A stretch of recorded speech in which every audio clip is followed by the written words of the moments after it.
Bismillahirrahmanirrahim. Shayxulislam İbn Taymiya rahimahullahning Raf'ul Malam anil a'immatil a'lam nomli kitobini dars qilayotgan. Bugun 3-chi dars. Oldingi darsimizning davomi Ömer ibn Xattob radhiyallohu anhu payg'ambar sallallohu alayhi vasallamni nayt lozim tutgan, nayt ilmlik, fazilatlik sahoba bo'lishiga qaramay, payg'ambar sallallohu alayhi vasallamdan yana ba'zi hadislarni anglamay qolganlik tufaylidan ba'zi hukmlarda, fatvolarda, ba'zi masalalarda shu payg'ambar sallallohu alayhi vasallamdan o'zidan boshqa sahobalarga yetgan shu sahih hadislarga o'xshamaydigan hukmlarni va fatvolarni bichib qo'yganligini va keyin buni bilgandan keyin tuzatganligini, ya'ni shu fikrdan yonganligini va shu boshqa sahobalar anglagan sahih hadislarga amal qilganligini so'zlayotgan. Yana buning misollaridan Umar ibn Xattob radhiyallohu anhu barmoqlarning diyet haqida hukm qilgan hukmlar. Umar ibn Xattob radhiyallohu anhu barmoqlarning manfaatli o'xshamaganligi uchun, o'xshamaydiganligi asosan uning diyetim o'xshash bo'lmaydi deb hukm qilgan.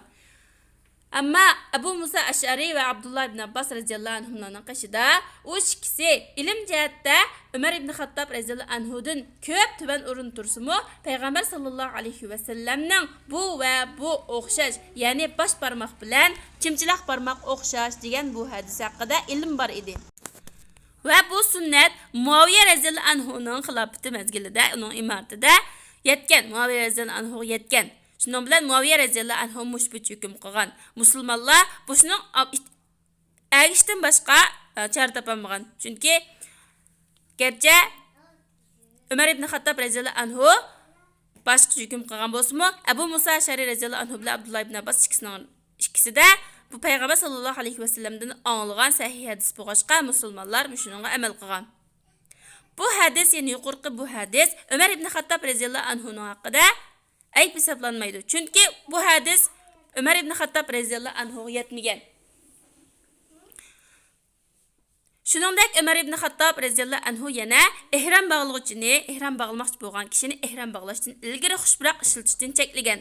Ya'ni shundaqla Jamratul Aqaba, shayton tosh etib bo'lgandan keyin Makka ga qaytib tushib, tavaful ifoda qilishdan ilgari xushbiroq ishlatishdan cheklagan. Huwa va ibnuhu, ya'ni Umar ibn Xattob radhiyallohu anhu bilan o'g'li Abdullah ibn Umar radhiyallohu anhu ikkisi va u ikkisidan boshqa fazilatlik sahobalar ularga mujda hukm qilgan. Ularga Aysha radhiyallohu anhuninki buni hadis yetmagan. Aysha radhiyallohu anhu shundoq degan: "Men payg'ambar sallallohu alayhi vasallamni ihromdan ilgari xushbiroqlab qo'ydim, xushbiroqni surkab qo'ydim va tavaful ifodadan ilgari ihromdan chiqish uchun ham xushbiroq qilib qo'ydim." Umar ibn Xattob radhiyallohu anhu o'tib kelgan kishiga o'tigini silvatkichilik masih qilishga buyurdi. Vaqt belgilab bermagan. Ya'ni uning vaqti yo'q deb qaraydi. Umar ibn Xattob radhiyallohu anhuning bu fikriga salaflardan bir toifa, bir guruh kishilar ergashgan. Va ularga vaqt belgilab berish haqidagi hadislar yetmagan. Ya'ni ilm jihatda ular o'xshash bo'lmagan, ya'ni ilm jihatda ulardan tuvanroq turadigan ba'zi sahobalarning yanida ba'zi sahobalar anglagan sahih hadislar ular yetmagan.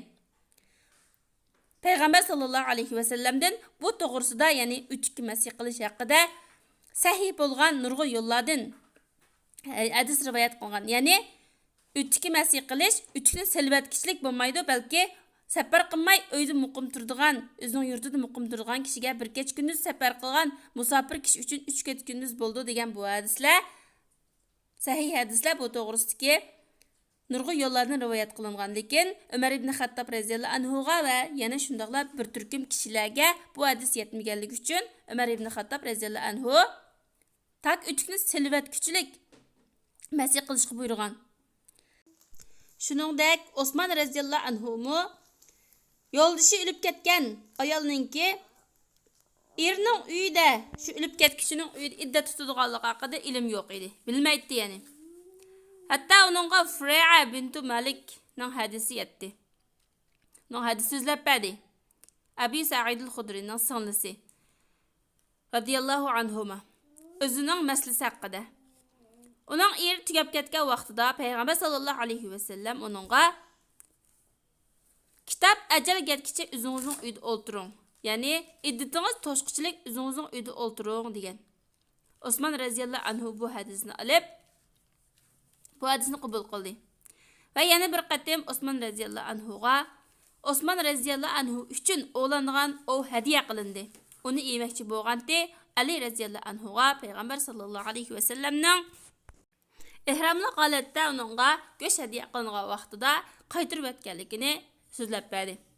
Shuningdek Ali radhiyallohu anhu men payg'ambar sallallohu alayhi va sallamdan bir hadis anglasam, Alloh taolo menga u hadisdan foydalanishimni xohlagan miqdorda u hadis menga foyda beradi. Foydalana oldim ya'ni. Va payg'ambar sallallohu alayhi va sallamdan boshqalar hadis so'zlab bersa, menga sen ashu payg'ambar sallallohu alayhi va sallamdan ashu hadisni anglaganligingga qasam qilgin deb qasam qilishni talab qilatdim. Men qasam qilib bersa, rasman ashu hadisni payg'ambar sallallohu alayhi va sallamdan anglagan deb qasam qilib bersa, uningga ishonatdim. Rostken deb. Menga Abu Bakr Siddiq radhiyallohu anhu hadis so'zlab berdi va Abu Bakr radhiyallohu anhu rost aytdi. Mashhur bo'lgan tavba namozining hadisini so'zlab berdi. Ya'ni bu hadis kimki 2 rakat namoz o'qisa, ko'ngil boshqa narsaga xiyol qilmasa, uningdan keyin namozni yaxshi o'qib, keyindan istig'for aytsa, Alloh uning gunohlarini mag'firat qildi degan mazmundagi hadis. Yana shuningdek u va Ibn Abbas, ya'ni Ali radhiyallohu anhu bilan Ibn Abbas radhiyallohu anhu va ushkidan boshqa sahobalar homildor ayol o'lib ketgan bo'lsa, balasini tug'ish bilan 4 oy 10 kun mush 2 muddatning eng uzun muddati bo'yicha iddat tutulib fatvo bergan. Ularga payg'ambar sallallohu alayhi va sallamning bu vaqtdagi Subay'atul Aslamiyaning bu hadisi yetmagan. Uning yo'ldoshi Sa'd ibn Xavla vafot etib ketgan. Bu chaqda payg'ambar sallallohu alayhi va sallam uningga iddatining shu homilani tug'ish bilan chiqadiganligini xabar bergan. Ali radhiyallohu anhu, Zayd ibn Sabit va Abdullah ibn Umar radhiyallohu anhu va boshqalar mufavvida haqida, ya'ni to'y qilgan vaqtida mehr haqqini aniq deyishmagan, keyin kelishib olamiz degan bu ayol haqida, agar uning eri vafot etib ketsa, uning mehr haqqi berilmaydi deb fatvo bergan. Ularga payg'ambar sallallohu alayhi va sallamning Barva bint Vashiq radhiyallohu anha haqidagi sunnati yetmagan. Ya'ni mehr haqqi aniq deyilmagan bo'lsa-mu, er vafot etib ketgan vaqtida u ayolga mehrul masal, ya'ni shu joydagi, shular yashayotgan joydagi shuning tang tushlari, shuning o'xshash bo'lgan qizlarga berilgan mehr berildi va u erdan miros olaydi. Bu vaqtdagi sunnat ularga yetmagan. Shuning uchun uning mehr haqqi bo'lmaydi deb hukm qilib qo'ygan. Bu bir nayt kangri sahoba bo'lib, bu to'g'risida payg'ambar sallallohu alayhi va sallamning sahobalaridan rivoyat qilingan bundaq hadislar nayt ko'p. Ammo sahobalardan boshqalardan rivoyat qilinganligiga kelsak, ularni sanab bo'lmaydi. Chunki ular necha minglagan rivoyatlarga yetadi. Mana bu shular, ya'ni sahobalar ummatning eng olim, eng faqih, eng taqvodir, eng fazilatli kishilar. Va ulardan keyingi tabiin va tabiinlar ulardan ilm jihatda va fiqh jihatda, taqvodorlik fazilat jihatda kam tukrak o'rin turdi albatta.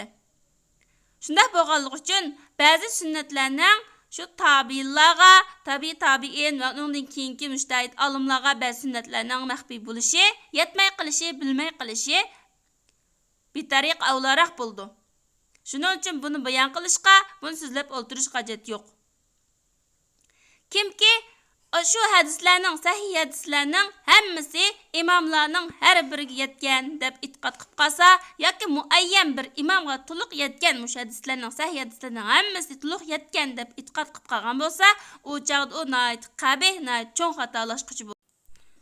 Subhanakallahumma bihamdik ashhadu an la ilaha illa anta astaghfiruka va atubu ilayk.